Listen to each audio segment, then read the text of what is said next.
the Book of Romans series. Get the big picture of what saved by grace means for you, and understand more deeply faith, righteousness, sin, forgiveness, and other Christian cornerstone.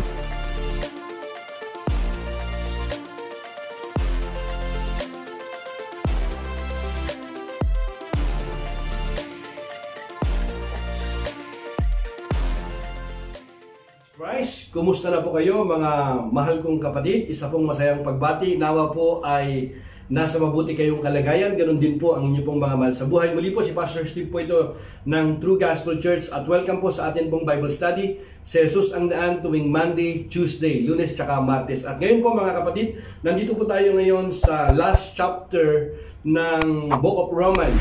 At Lord willing, natapos din tayo after mahigit 3 buwan ang atin pong pag-aaral sa Book of Romans. Noong nakaraan ay natapos na po tayo sa Book of James. Thanks God, purihin ang Panginoon sapagkat nandito na tayo sa last chapter ng Book of Romans, chapter 16. So, Lord willing, matapos natin ngayon itong part 1. At kung matapos natin ngayon ay mas mabuti. So, bago po tayo mag-umpisa, binabati ko po muna yung atin pong mga kapatid dito sa True Gospel Church dito sa Kuwait, na lagi pong naka-watch party.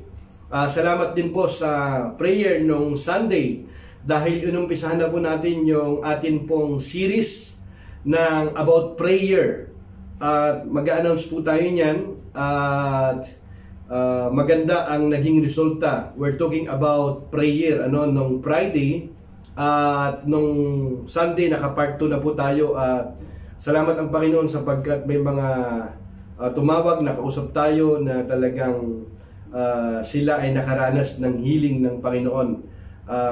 So kung nasa inyo pong mga Facebook po yun, lalong-lalo na kung may mga kamag-anak po tayo, mga kaibigan, kakilala na mayroon pong sakit, i-share po ninyo yung part 2 natin sa about prayer sapagkat nag-pray po tayo doon ng healing at yung ating Panginoong Hesus nga ay nagpapagaling pa rin hanggang ngayon. So, i-share po natin yan. At ngayon, bago po natin po umpisahan yung mga kapatid pa natin dito sa Kuwait na iba nanonood, mayroon pong mga nanonood at mayroon pong mga nagtatanong sa atin kung kailan yung atin pong pagtitipon. Tinatanong pa rin po natin yung kinakausap pa rin natin sila sapagkat nag-iingat pa rin tayo. Mayroong mga physical distancing na ginagawa pero Lord willing, isama po natin sa prayer kung kailan po tayo magkaroon ng worship service upang sa ganun ay magkita-kita na rin tayo. Ganun pa man, dito sa atin pong live, lagi po tayo nagkikita pa rin pero iba pa rin yung sa personal, continuous po natin ipag-pray yan. At dyan sa iba pang mga OFW dito sa Middle East, may mga nanonood saan man sila ngayon, yung sa Pilipinas minsan napapanood po nila yung pinaka-replay na kinabukasan, nagre-replay kasi tayo upang yung mga hindi nakapanood ng atin pong live ay babalikan po nila. Pero minsan po ina-upload po natin ito sa atin pong YouTube channel, so please subscribe po tayo sa atin pong YouTube channel. Type nyo naman po True Gospel Church o kaya Pastor Steve Caracas. Nandun po yung atin pong mga sermon. Ina-upload po natin dun yung iba po nating sermon pagka gusto nyo pong balikan. Pero nakasave naman po ito sa atin pong page. So mas maganda kapag mapundahan nyo rin yung atin pong YouTube channel namin. Purihin ang Diyos! Praise God! Si Jesus ang daan. At nandito na tayo sa atin pong Romans, Book of Romans, at here ang atin pong Bible study. At buksan po ninyo ang inyo pong Bible sa Romans chapter 16. At dito sa Romans 16, mga kapatid,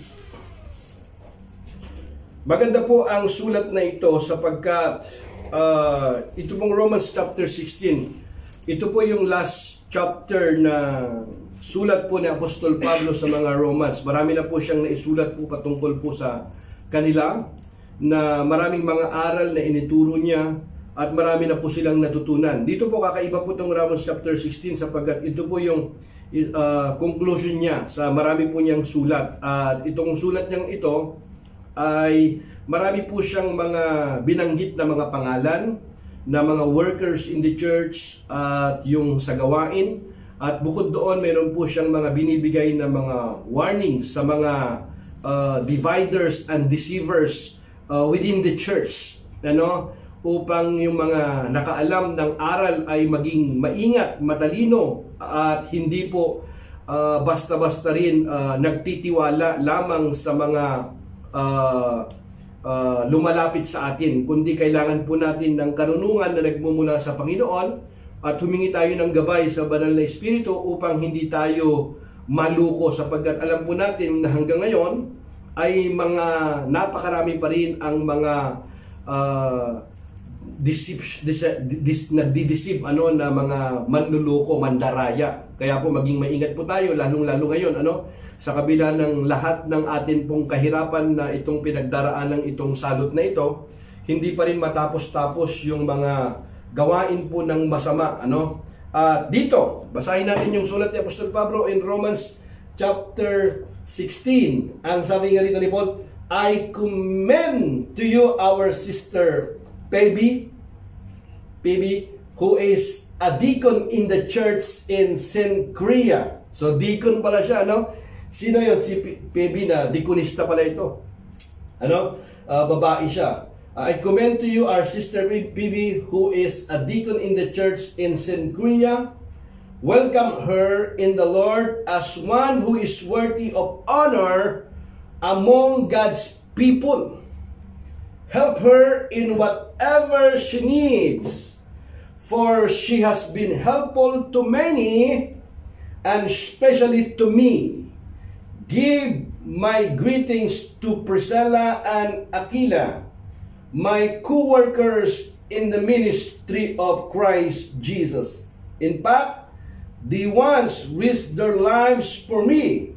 I am thankful to them, and so are all the Gentile churches. Itong si Priscilla and Aquila kasi mag-asawa ito. Nabanggit po ito in the book of Acts chapter 18. Basahin ko sa Tagalog. Sabi niya, itinatagubilin ko sa inyo ang ating kapatid na si Phoebe, na isang tagapaglingkod ng iglesia sa Cenchrea. Tanggapin ninyo siya, kapatid na isang tagapaglingkod ng iglesia sa Cenchrea. Tanggapin ninyo siya alang-alang sa Panginoon, gaya ng nararapat gawin sa mga hinirang ng Diyos. Tulungan ninyo siya sa anumang pangailangan niya, sapagkat marami siyang natulungan at ako'y isa sa mga iyon. Ikumusta ninyo ako kina Priscilla at Aquila, na mga kamanggagawa ko kay Kristo Jesus.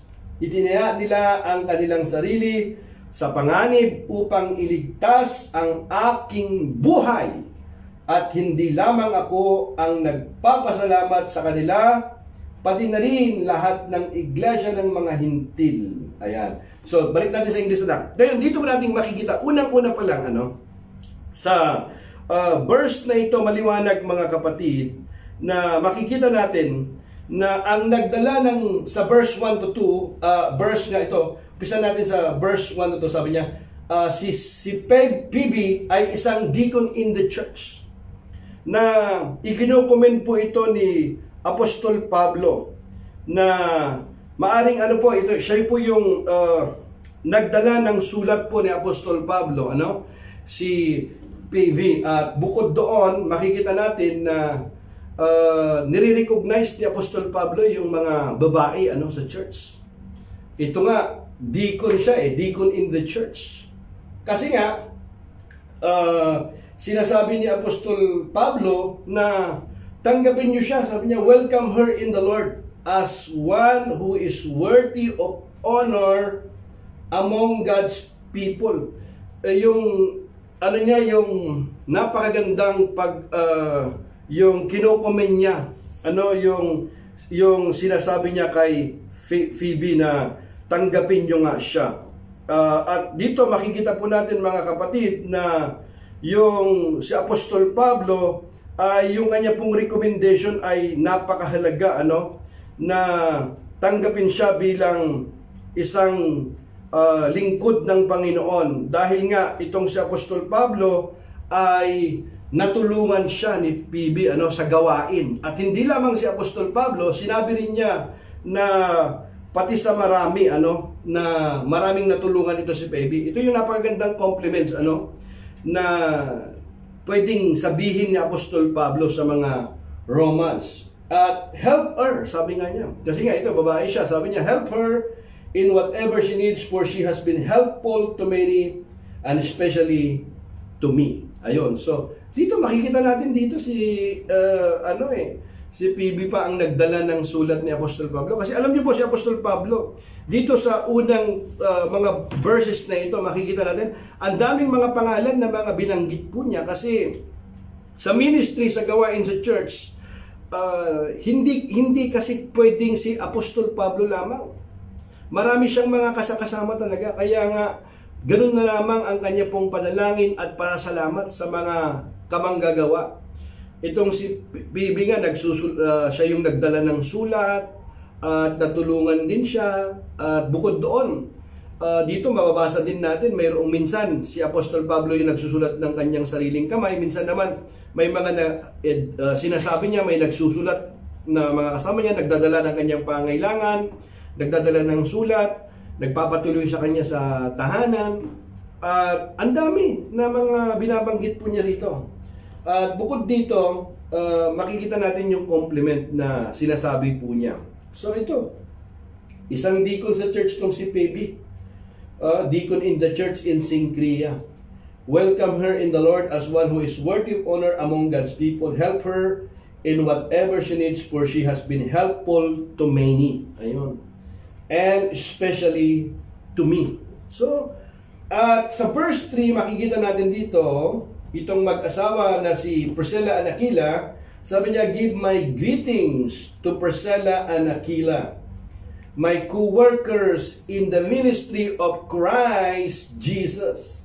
Itong si Priscilla and Aquila, nasa Book of Acts chapter 18, makikita natin doon na mention din po sila, na may mga workers kasi sa church na mga mag-asawahan minsan, mag-asawa. At kapag yung mag-asawa pareho silang naglilingkod sa church, makikita natin na more effective po, At mayroon nga din po sa Book of Acts na mag-asawa din pero nagkutsabahan sila yung sa pagbibigay naman yon.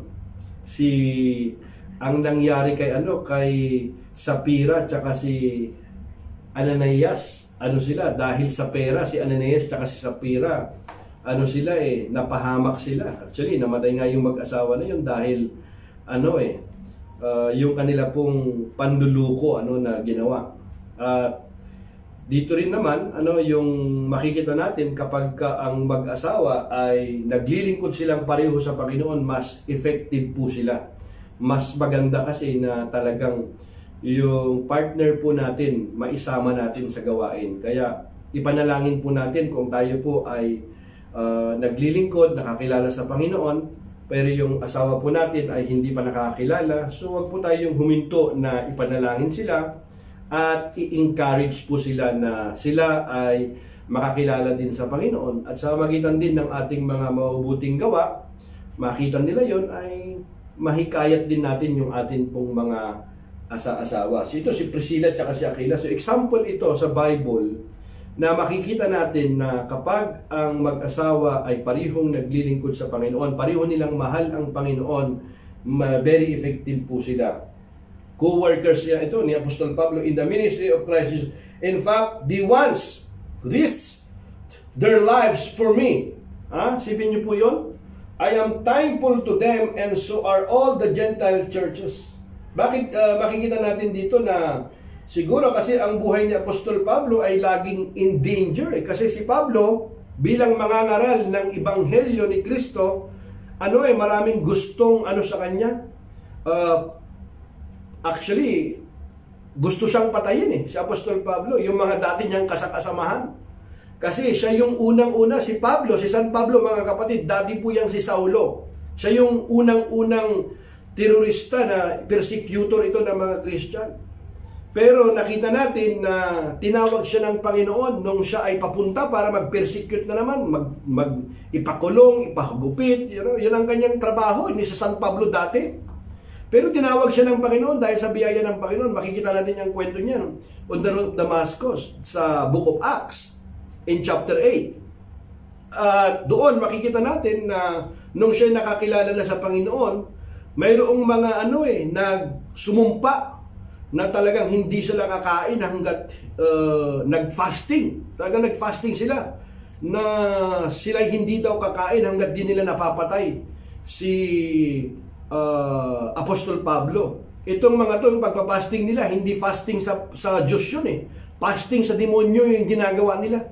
Kasi hindi dahil nag-fasting ka sa Diyos yung gagawin mo, kasi gagawa ka ng masama eh. Isipin mo, gusto nilang patayin itong si Pablo. Kasi nga nakakilala niya sa Panginoong Hesus, tagasunod na siya ni Hesus Kristo ngayon. Dati siyang Judaismo, naging Kristiyano siya, at nangangaral na siya ngayon ng salita ng Diyos. Kaya itong sila, isa ito si Aquila at si Priscilla na mga tumulong din kay Apostol Pablo na para para hindi po sila kasi kapag ganun ang pwedeng mangyari sa iyo kapag itinago mo yung isang tao na mayroong gustong pumatay sa kanya at nahuli na itinatago mo rin, pwedeng mapahamak din ang iyong buhay. Kaya nga ang sabi niya, di ba? In fact, they once risked their lives for me. Sipin niyo po yun, mga kapatid. I am thankful to them, and so are all the Gentile churches. All the Gentile churches. And also, give my greetings to the church that meets in their home. Ayon. Also, give my greetings to the church that meets in their home. So dito, makikita natin dito, may house church itong si Aquila at si Priscilla, mag-asawa. Marami silang wini-welcome sa kanilang tahanan, sa kanilang bahay. Kasi nga wala silang mga churches pa noon na mga malalaki, kaya doon sila nagtitipon-tipon sa mga house churches, mga kapatid. At welcome. Itong mga to, yung paglilingkod nila, totoo. Hindi sila, makikita natin, nasubok, tested ang kanilang pananampalataya kahit nga na-endanger yung buhay nila Willing sila na dahil sa paglilingkod. Alam po natin nung panahon ito, mga kapatid, marami pong mga nangyayaring mga persecution. Ang iba po sa kanila ay sinusunog na buhay. Ginagawa silang parang ilaw lang doon sa bahay ng emperor. At bukod doon, pinapakain sa yun ng iba, sinusunog na buhay. Minsan hindi lamang yon, talagang makikita mo sa daan yung kanilang mga bangkay na talagang para matakot yung ibang mga tao. Ganun po yung mga kapanahunang ito na may mga nangyayaring persecution sa kanila. Also, give my greetings to the church that meets in their home. Greet my dear friends Epinetos. He was the first person from the province of Asia to become a follower of Christ. Kita mo? Naalala ni Apostol Pablo. Kasi siya yung unang convert. Kasi mga Gentiles ito, mga kapatid, hindi ito He was the first person from the province of Asia to become a follower of Christ. My dear friend, kita mo? Ang pangalan niya si Epinetos. Siya yung unang-una sa Asia to become a follower of Christ. Province of Asia, maaring sa Corinth ito, mga kapatid, sa Corinto. Kaya sabi sa verse 6, give my greetings to Mary, who has worked so hard for your benefit. Ayun, mga ministry of helps to. Yung give my greetings to Mary, who has worked so hard for your benefit. Ang daming mga tumutulong sa isang gawain ng church. Greet Andronicus and Honya, my fellow Jews. Ayon, ito yung mga Hudyo ito, kasi fellow Jews, sabi niya, mga Hudyo ito rin, na naging Kristiyano. My fellow Jews who were in prison with me. In prison with me, kasi talagang minsan si Apostol Pablo, pag binabanggit niyang in prison with me, mga kapatid, banggit niya na talagang siya ay nasa kulungan o nakakulong siya. Minsan naman, symbolic na sinasabi niya dahil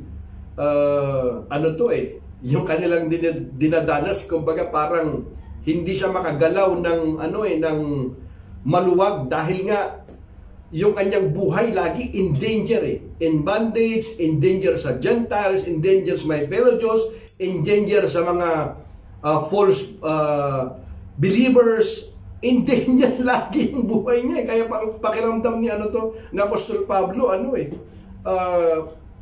kahit na hindi siya nakakulong, parang nakakulong pa rin siya. Pero dahil doon sa Ebanghelyo, willing yung kanyang buhay ni Apostol Pablo. Kasi bakit natin nasabi yung buhay ni Apostol Pablo? Pag binasa mo sa Corinthian, maraming beses siyang hinagupit, nakulong, nagutom, nauhaw, halos lahat ng hirap naranasan niya Pero ang lahat ng ito, sabi niya ni Apostol Pablo, makikita natin na hindi siya yung complain ng complain. For the sake of the gospel, masaya pa nga siya For the sake of the gospel. Yung ibang mga, naalala nyo, si Prophet Agabus, gusto siyang pigilan na pumunta sa Jerusalem. Sabi niya, bakit kayo ganyan? Kung ito yung mangyayari sa akin, willing ako. Si Apostol Pablo, kumbaga yung buhay niya, malalaman natin talagang laan na sa Panginoon. Malalaman natin ito kasi sa Galatians chapter 2 verse 20, ang sabi ni Apostol Pablo nga, I have been crucified with Christ, it is no longer I who live, but Christ lives in me, and the life which I now live in the flesh, I live by faith in the Son of God who loved me and gave Himself for me. Hindi na ako ang nabubuhay ngayon, kundi si Kristo na ang nabubuhay sa akin, at habang ako'y nabubuhay pa sa katawang lupa, mamumuhay ako sa pananalig sa anak ng Diyos na umibig sa akin at naghandog ng kanyang buhay para sa akin. Isipin yung salitang, I have been crucified with Christ. Ito si Apostol Pablo. At hindi niya nalilimot na banggitin ang mga pangalan. Hindi niya na maaaring mabanggit lahat ng mga pangalan, pero very specific niyang sinasabi. Kaya po mga kapatid, yung ating pong labor in the Lord is not in vain. Isipin mo na isulat sa Biblia yung kanilang mga pangalan. Mayroon tayong mga listahan ng pangalan, mga kapatid, sa langit Alam niyo po ba yun? Mayroon tayong listahan ng pangalan doon, yung mga nakalista sa aklat ng buhay, at listahan din ng ating mga ginawa. Hallelujah! Mayroon doon, mga kapatid. Our labor in the Lord is not in vain. Kaya sabi niya, huwag kayong magsawa na gumawa ng mabuti. Huwag kayong magsawa na dumalo sa mga pagtitipon. Huwag niyong kaligtaan. Lalong-lalo na ngayon na nakikita natin ang pagdating ng Panginoon ay nalalapit na. In Hebrews chapter 10 verse 25. Binanggit niya mga kapatid Kaya wag po tayong magsawa, for God is not unjust to forget your work and labor of love which you have shown to the saints. Sabi sa Hebrews chapter 6, and ang sabi niya, here, God is not unfair. He will not forget the work you did or the love you showed for Him in the help you give and are still giving to other Christians. Diba? Makatarungan ang Diyos. Hindi niya malilimutan ang inyong ginawa at ang pagmamahal na inyong ipinakita at hanggang ngayon ipinapakita sa pamamagitan ng paglilingkod ninyo sa mga hinirang ng Diyos. Lalo-lalo sa mga hinirang ng Diyos. Dito natin makikita na yung ating mga ginagawa ay hindi po nasasayang. Kaya nga, ang sabi ni Apostol Pablo, di ba, in-encouragement niya, huwag kayong magsawa sa paggawa ng mabuti. Dahil alam natin na yung ating ginagawa ay hindi nasasayang. Mga kapatid? Alam natin na ang Panginoon ay hindi siya nakakalimot sa ating ginagawa, di ba? Amen? Kaya dito sa 1 Corinthians 15:58, ang sabi niya, kaya nga mga minamahal, kung kapatid, magpakatatag kayo at huwag matinag. Maging masipag kayo sa paglilingkod sa Panginoon. Dahil alam ninyong hindi masasayang ang inyong paghihirap para sa Kanya. Hindi masasayang, mga kapatid. Ito lang yung bagay na ginagawa natin, hindi masasayang, mga kapatid. Hallelujah! So then, my dear friends, stand firm and steady. Keep busy always in your work for the Lord. Keep busy. Saan daw? Keep busy always in your work for the Lord. Keep busy in your work for the Lord, since you know that nothing you do in the Lord's service is ever useless. Di ba? Saan ba tayo busy? Pero dito, ang sabi niya, keep busy always in your work for the Lord. Hallelujah. Amen. Amen. At hindi lamang yon. Give my greetings to Mary, who has worked so hard for your benefit. Great Andronicus and Honia, my fellow Jews, who were in prison with me.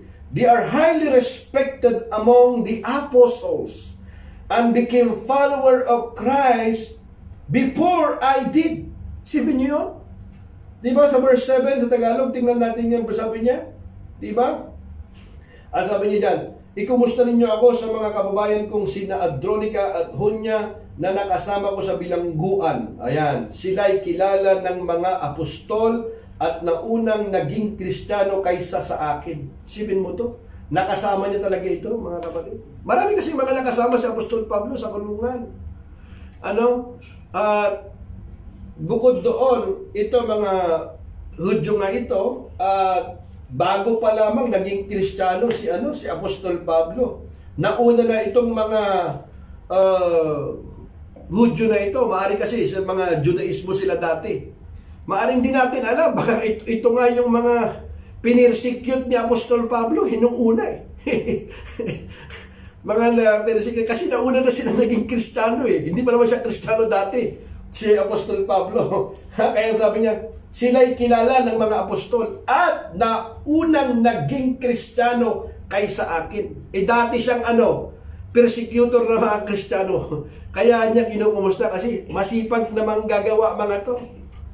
Kahit noong panahong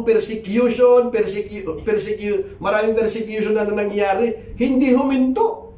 Kahit napunta ng ibang lugar, naglingkod pa rin sa Panginoon. Hallelujah! Kasi minsan pagka dati naglilingkod, napunta ng ibang lugar, wala na. Huminto na rin sa paglilingkod. Dumating lang ang mga naging busy, sa trabaho. Okay, magtrabaho, kailangan natin yan para sa ating pamilya. Pero, wag na tayong makakalimot doon sa gawain sa Panginoon kasi ito yung layunin kung bakit tayo nilikha ng Panginoon. Para paglingkuran yung lumikha sa atin, nagbigay ng buhay sa atin, nagbigay ng mga pagpapala sa atin. Ito, mga kapatid, di ba, binabanggit niya si Andronico at si Honia, nakasama nga niya sa bilanggo. Hindi natin alam kung bakit nabilanggo ito. Baka nabilanggo sila dahil sa pagsunod kay Kristo. Ganun kasi yung tao Minsan, nabibilanggo hindi dahil gumawa ng krimen Nabilanggo dahil sa pagsunod lang.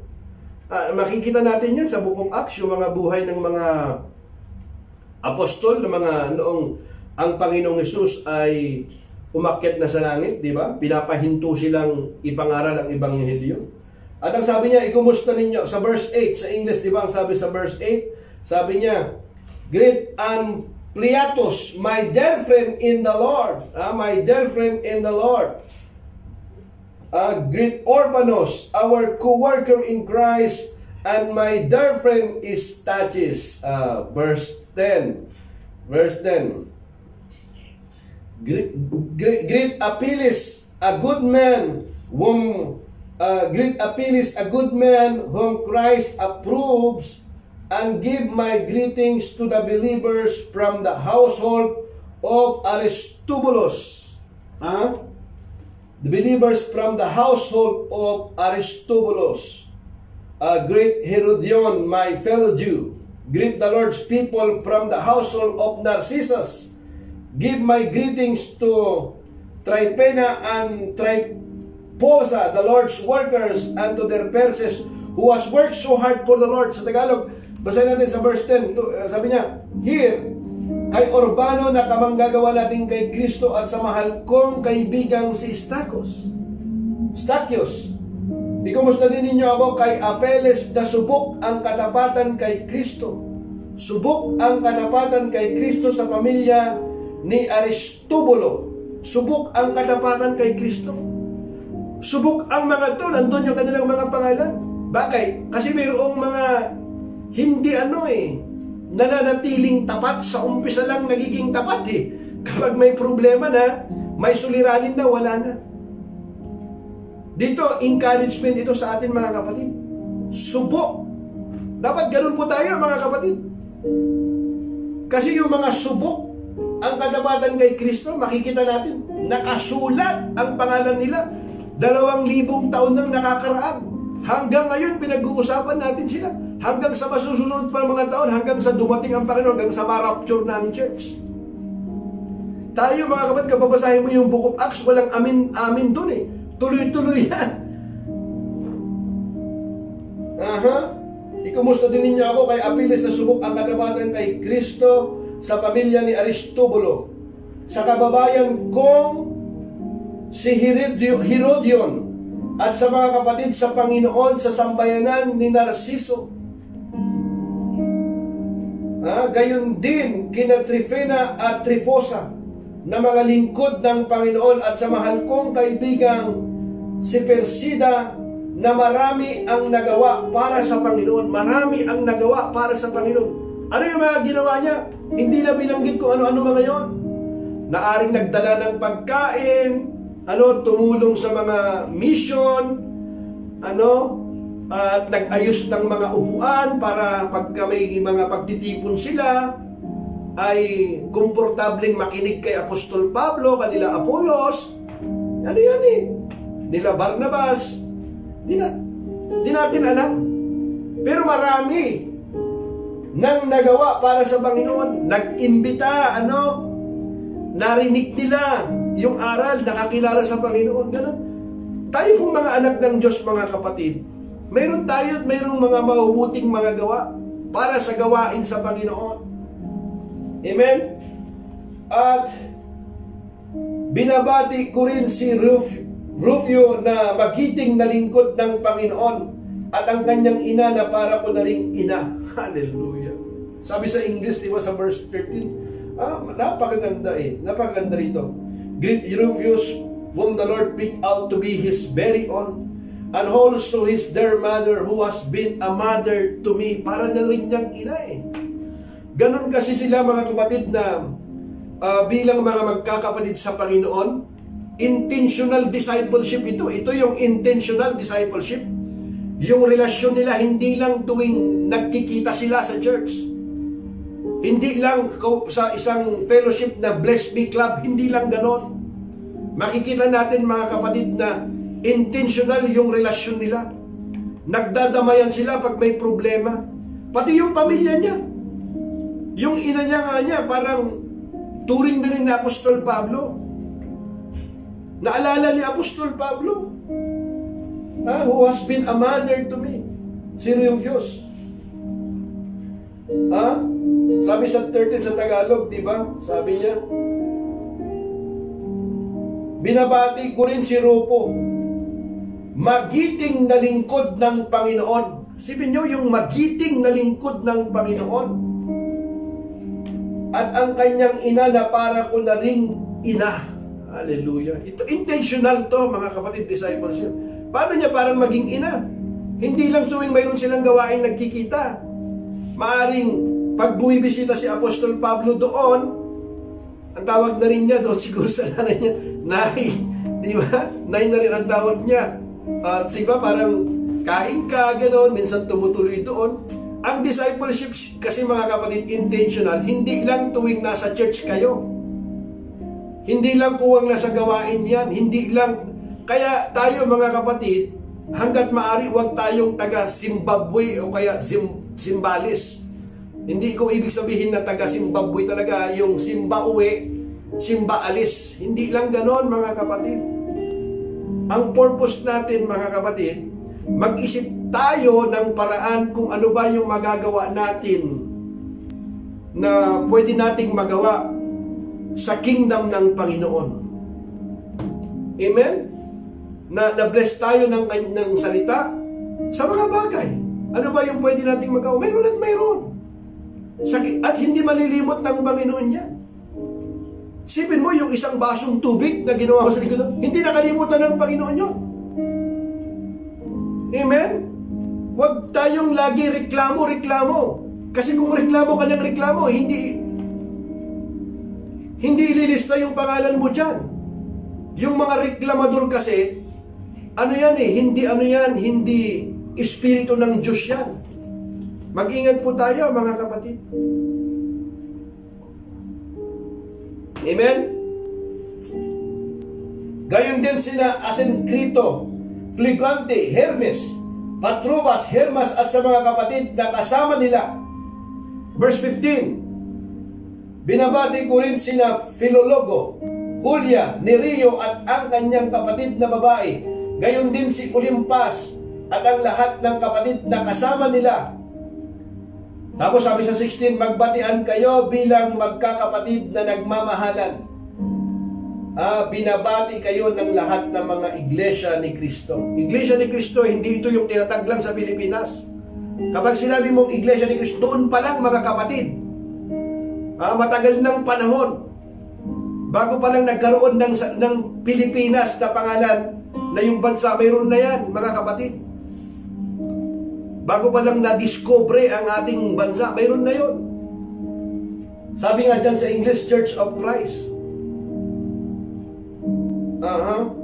Sa English, diba sabi niya, greet each other with a secret kiss or holy kiss.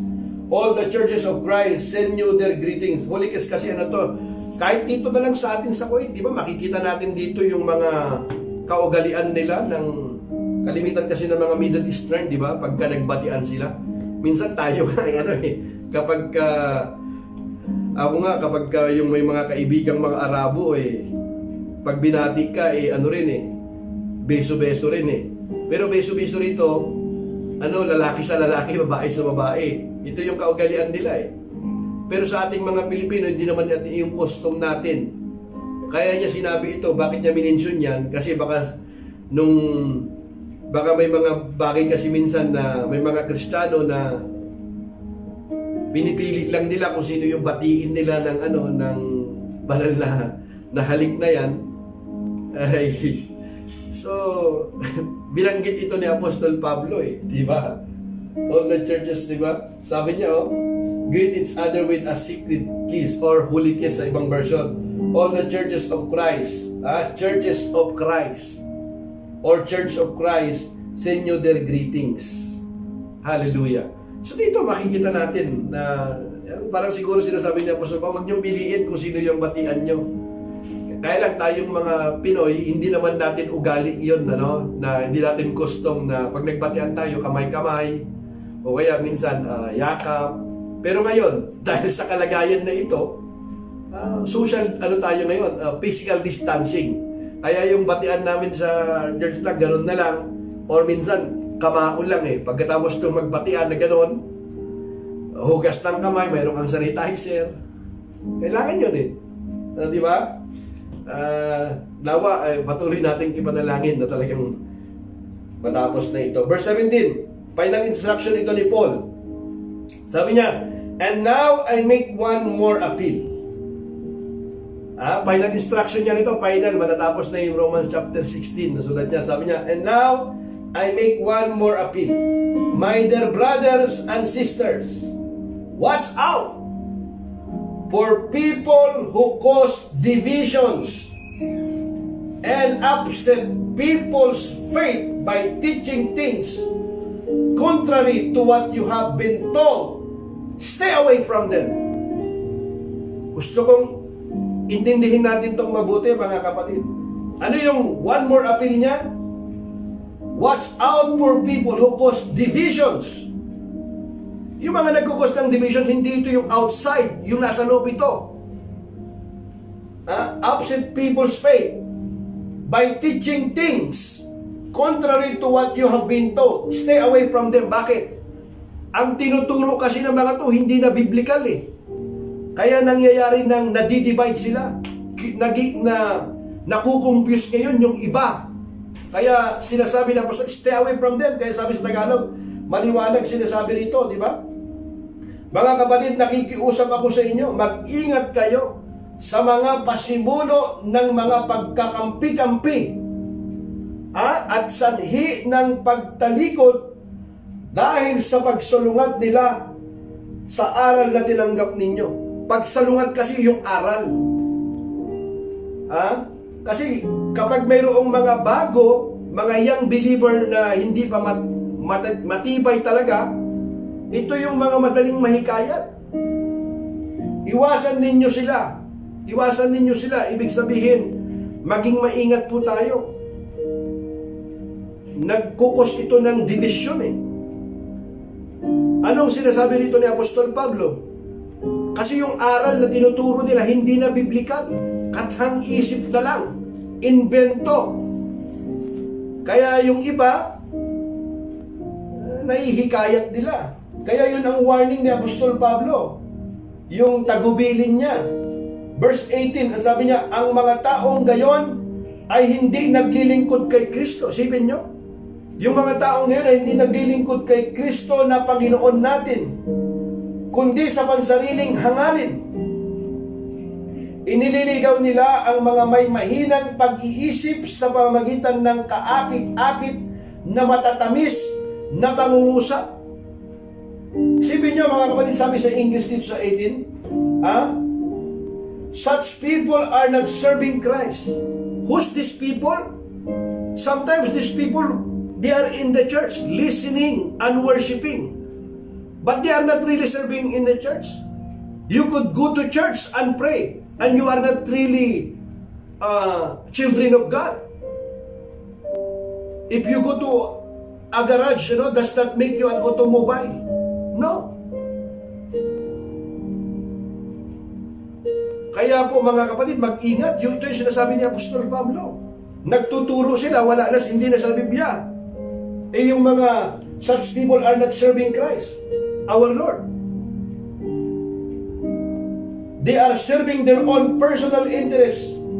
By smooth talk and glowing words, they deceive innocent people. Sabi sa Tagalog, di ba, sa 18, ang mga taong gayon ay hindi naglilingkod kay Kristo na Panginoon natin, kundi sa sariling hangarin. Inililigaw nila ang may mahinang pag-iisip sa magitan ng kaakit-akit at matatamis na pangungusap. Mag-ingat tayo yung mga kaakit-akit at matatamis na pangungusap. Maraming nadadaya dyan eh. May mga tao kasing gano'n eh. Pero ibang hangarin. Para pala makapanlin lang sila. Kaya nga si Apostol Pablo, pinangalanan niya si PB noong nagdala siya ng sulat, tanggapin niyo ito. Sabi niya gano'n. Kasi nga minsan may mga yung kabaitan ng mga Kristiyano, kasi may mga generous din minsan na mga Kristiyano na kapag may humihingi ng tulong sa kanila, hindi talaga nila nahihindian eh. Pero minsan yung mga nanghihingi ay pansarili lang, hindi pala naitutulong, kundi para mandaya. Kaya alamin din natin, mga kapatid, hindi dahil lang minsan ay pwede nating sabihin na okay, bahala na ang Panginoon sa kanila kung ano man yung gawin nila, basta lumapit sa atin. Paano kung basta kung anong gawin niya? Hindi po ganoon mga kapatid. Dapat alamin din natin. Wala namang masama siguro kung itanong lang din natin, suruin din natin, mga kapatid. At here, verse 19, balitang-balita ang inyong pagkamasunurin kay Kristo at iginagagalak ko ito. Ngunit nais kong maging matalino kayo tungkol sa mga bagay na mabuti at walang muwang tungkol sa masama. Sipin mo, bakit sinabi ito ni Apostol Pablo? Nais kong maging matalino kayo. Saan? Tungkol sa mga bagay na alin? Na mabuti at walang muwang tungkol sa masama. Di ba ang sabi sa 19 sa English, di ba maliwanag na sinasabi niya? But everyone knows that you are obedient to the Lord. Everyone knows that you are obedient to the Lord. Salita kasing obedient ito Highest form of worship ito, itong obedient. Obedience.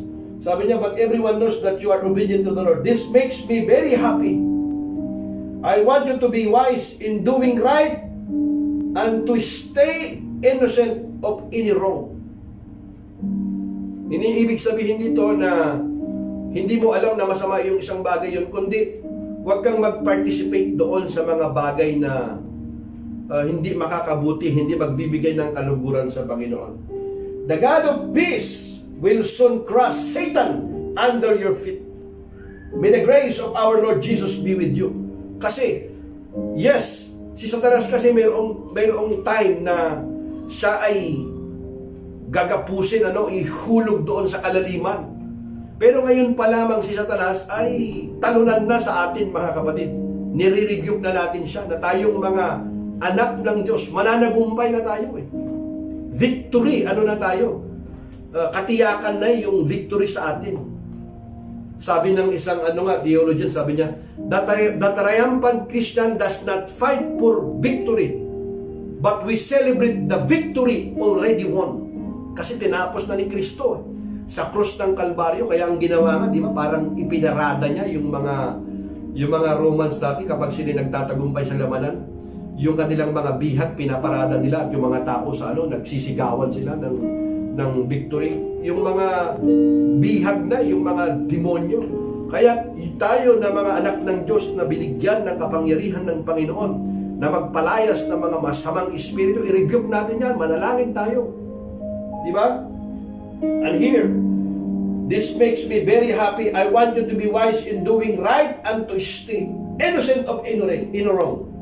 The God of peace will soon crush Satan under your feet. May the grace of our Lord Jesus be with you. Bilanggit na naman ni Apostol Pablo.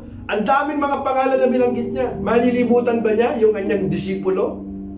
Hallelujah. Timothy, my fellow worker, sends you his greetings, as do Lucius, Jason, and Sosipater, my fellow Jews.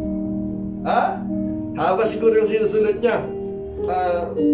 Paul, sabihin mo rin na kinukumusta ko sila.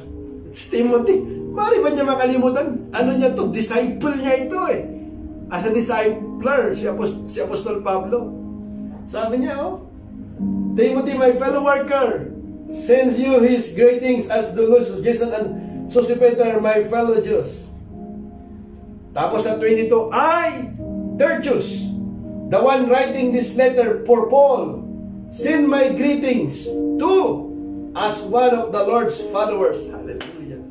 So dito, maliwanag na si Tertius ang nagsusulat habang yung revelation na tinatanggap ni Apostol Pablo na sa Holy Spirit, siya? Mayroon siyang tagasulat para tuloy-tuloy. Minsan mayroon din siyang tagasulat eh. Kita nyo yung gawain in the church, napakarami. Kaya tayo po mga kapatid na anak ng Diyos, yung gift na pinagkaloob sa atin ng Panginoon, gamitin natin sa ikalalago sa kanyang gawain. Mayroong mga nagdadala ng sulat. Mayroong mga nagluluto ng pagkain, tiyak yan. May mga tumutulong na pinagpapala, nagiging kamanggagawa. Ang dami natin makikita in the church. Ano ba yung pwede natin gawin sa church? Marami tayong pwedeng gawin. Mag-isip tayo, mag-pray tayo, Lord, gamitin mo ang aking buhay, Panginoon. Gusto ko rin, Panginoon, na maging servant sa church. Ano po yung pwede kong gawin? Anong mayroon ka ngayon sa iyong kamay?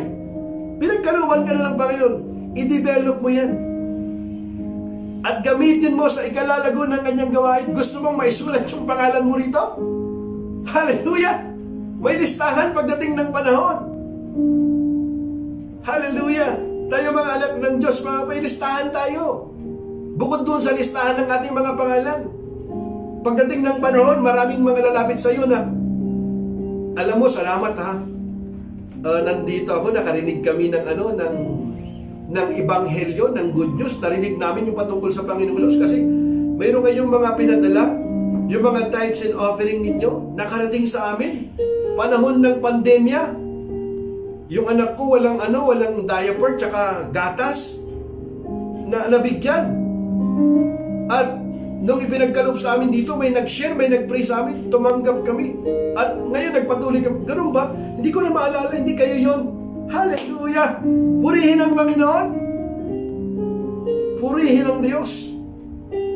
Kaya marami pong paraan, mga kapatid, hindi dahil mayroon ng pandemic, wala nang hinto na rin. Hintayin natin kung kailan na lang ito matatapos. Mga kapatid, tayong mga anak ng Diyos, encourage natin ang isa't isa. Encourage natin yung family natin. Maraming mga taong discouraged eh. Encourage natin sila. Huwag na tayong maging sanhi ng discouragement ng iba. Ang dami ng mga Hallelujah! I, Tertius, the one writing this letter for Paul, send my greetings to, as one of the Lord's followers. 23, Gaius says hello to you.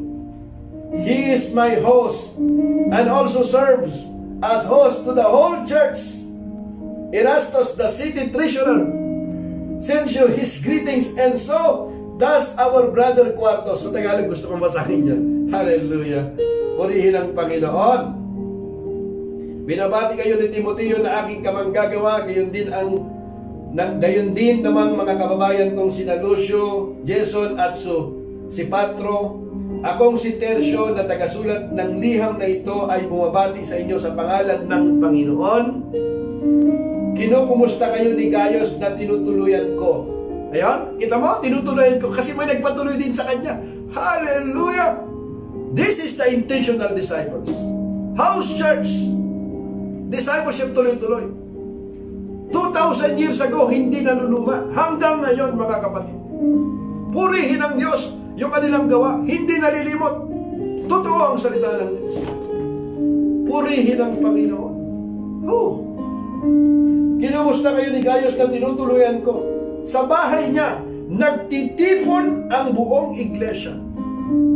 Saan daw? Sa bahay niya. Kung yung atin pong tahanan, i-welcome po natin sa gawain ng Panginoon. Malimot kaya ng Panginoon yan? Alam mo, pagdating ng panahon natin, alam nyo, yung amin pong flat, yung amin pong tahanan, welcome namin sa gawain ng Panginoon. Purihin ang Diyos. May mga naligtas, gumaling. Nagtitipon ang buong iglesia. Kinukumusta rin kayo ni Erasto na ingat yaman ng lungsod at ng ating kapatid na si Quarto. Naway pagpalain kayo ng lahat ng ating Panginoong Hesukristo. Amen. Pangwakas. Pangwakas. Tapusin na natin to, mga kapatid. Sa 25 in English, basahin ko. Sabi niya, now all glory to God who is able to make you strong, just as my good news says. Woo! Good news! This message about Jesus Christ has revealed His plan for you, Gentiles. A plan kept secret from the beginning of time. Secret from the beginning of time. Gusto niyo ng good news?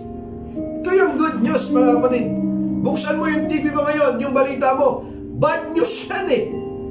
Wala nang lunas, walang nang trabaho, maraming namatay, maraming may sakit, maraming infected, maraming nawalan ng trabaho, maraming nagtalo-talo, maraming nakawan. Bad news lahat yan eh. Nag-uukol tayo. Good news ito. Salita ng Diyos. Mga kapatid, hindi lamang nabubuhay ang tao sa tinapay, kundi sa bawat salitang namumutawi sa bibig ng Diyos. Good news, mga kapatid. Gusto mo ng magandang balita? Lumapit ka sa Panginoon. May pag-asa. Gusto mo ng encouragement? Gusto mo ng kagalakan? Kapanatagan? Sa buhay? Kay Kristo mo matatamo yan. Siya yung Prince of Peace, mga kapatid. At siya lang yung hindi kanya iiwan, hindi kanya pabay hanggang sa katapusan ng mundo. Until the ends of the earth. I am with you always. I will never leave you, nor forsake you. Hindi kita iiwan, hindi kita babayaan. Ako'y laging kasama ninyo hanggang sa katapusan ng mundo. Purihin ang Panginoon. Di ba? Sabi sa Tagalog, basahin ko yan. Di ba? Purihin ang Diyos purihin ang Diyos na makapagpapalakas sa inyo. Makapagpapalakas sa inyo sa pamamagitan ng magandang balita tungkol kay Kristo, kay Hesus Kristo, na ipinapangaral ko. Ang magandang balitang iyan ay isang hiwagang na itago sa loob ng mahabang panahon. Na itago sa loob ng mahabang panahon. Ngayon, ito na mga kapatid. Hayagan na welcome na welcome. Ang pintuan ay maluwag, bukas na bukas. Inihimintahan ng Panginoon ang lahat ng tao na magbalik loob sa Kanya, magsisi, kilalanin Siya bilang Panginoon tagapagligtas. Hallelujah! 26. Subalit sa utos ng walang hanggang Diyos ay nahayag ngayon, sa lahat ng bansa, sa magitan ng mga isinulat ng mga propeta, upang ang lahat ay sumunod dahil sa kanilang pananampalataya sa Kanya. Hallelujah! Sa iisang Diyos na sa lahat ay ganap ang karunungan. Sa Kanya iukol ang karangalan, magpakailanman, sa pamamagitan ni Hesus Kristo. Amen! Hallelujah! Sabi sa English, praise God! I can sense the presence of God. Sa oras na, nawa ganun din po sa inyo dyan, purihin ang Panginoon. Shikire baba para dendere monsoro. Karabo kuraba dendere manse. Blessed be the name of the Lord. Kaya wag po tayo mawala ng pag-asa. Nanghihina ba tayo ngayon, mga kapatid? Come to Jesus today. Amen? Mayroon tayong kapatid, kaibigan, pamilya. At kung nararamdaman mo na para bang nag-iisa ka na lang, bigong-bigo ka na, nakakaramdam ka yan, lumapit ka sa Panginoon. At hindi ka mabibigo, mga kapatid. Subok na ito. Libo-libong taon na ang nakakaraan hanggang ngayon. Pati yung tao na para bang wala ng pag-asa. Pero kung na-encounter nila ang Panginoong Hesus sa kanilang buhay, ang buhay nila'y sumisigla at nagiging daluyan pa ng pagpapala sa marami. Sapagkat si Jesus ang buhay. Siya yung daan ng katotohanan. Hallelujah! Siya yung ilaw ng sanlibutan. You want to have the light of life? Come to Jesus. Hallelujah! This message about Jesus Christ has revealed His plan for you, Gentiles. A plan kept secret from the beginning of time, but now, as the prophets foretold, and as the eternal God has commanded, this message is made known to all Gentiles everywhere, so that they too might believe and obey Him. All glory to the only wise God, through Jesus Christ, forever and ever and ever and ever. Amen. Hallelujah. Purihin ang Panginoon. Kaya sabi sa Tagalog, purihin ang Panginoon. Sa iisang Diyos na sa lahat ay ganap ang karunungan, sa Kanya iukol ang karangalan, magpakailanman, sa pamamagitan ni Hesus Kristo. Amen. Muli pa mga kapatid, si Pastor Steve po ito ng True Gospel Church, at nagpapasalamat po ako sa inyo pong pagsama. At remember, we love you at sumayin niyo po ang kapayapaan po ng Diyos. God bless.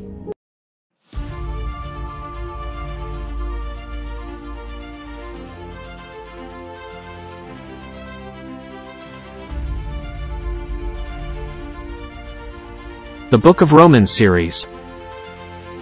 Get the big picture of what "saved by grace" means for you, and understand more deeply faith, righteousness, sin, forgiveness, and other Christian cornerstone.